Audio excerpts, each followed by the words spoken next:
मुळात रेटिनॉल आम्ही का लावायचं? रेटिनॉल रेव्होल्युशनरी ठरलं अँटी एजिंगसाठी. अशी आपली ऑलरेडी बॉडी नैसर्गिकतः आपली मृत त्वचा झडवते आणि त्याच्या जागी नवीन आणते. आता ही प्रक्रिया जर फास्ट व्हायला लागली, ज्यांना ॲक्ने किंवा फोड येतात त्यानं काय होतं, तो फोड ॲक्ने सतत येतो. त्याचं मूळ कारण काय? Sebum production. सीबम म्हणजे काय? आपली त्वचा नैसर्गिकरित्या जे तेल तयार करतं त्याला सीबम असं म्हणतात. तर सीबम प्रोडक्शन हे रेटिनॉल अशक्य प्रमाणात कमी करतं. कारण की त्वचा ड्राय आणि डल आधी करायची आणि मग ती झडवायची, म्हणजे शेडिंग करायचं आणि मग तिथे हेल्दी त्वचा येणार. आता मला सांगा, जिथे हेल्दी त्वचा येते तिथे तेलाची निर्मिती आपोआप कंट्रोलमध्ये येते. मग तुम्हाला ॲक्नेड पिंपल्स येतीलच कसे?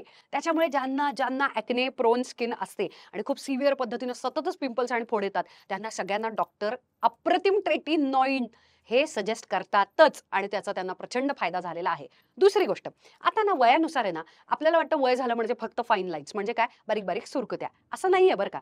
वय हे मोठ्या प्रमाणामध्ये कसं कळतं माहितीये? Dark spots, discolouration. उदाहरणार्थ काय?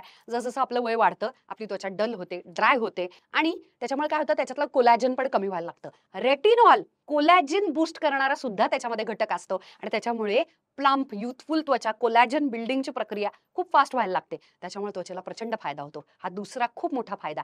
तिसरा मोठा फायदा म्हणजे घाणेरडीवरची त्वचा, म्हणजे ऑलरेडी डेड आहे, ड्राय झालेली आहे, डल आहे, हे सुद्धा थांबवतं रेटिनॉल. आणि चौथा मोठा फायदा, तुम्हाला आयुष्यात बोटॉक्स, फिलर्स किंवा जे जे अँटी एजिंगशी रिलेटेड डायरेक्ट इन्व्हेजिव्ह सर्जरीज आहेत, ह्या सगळ्या गोष्टी जास्तीत जास्त टाळायच्या असतील, लांब लांब सारखं कोणाला करायचं असेल तरी सुद्धा मी जज करणार नाही. बारीक बारीक सुरकुत्या असतात, एकदम बारीक फाईन लाईन्स, हे सुद्धा घालवतं ते म्हणजे रेटिनॉल.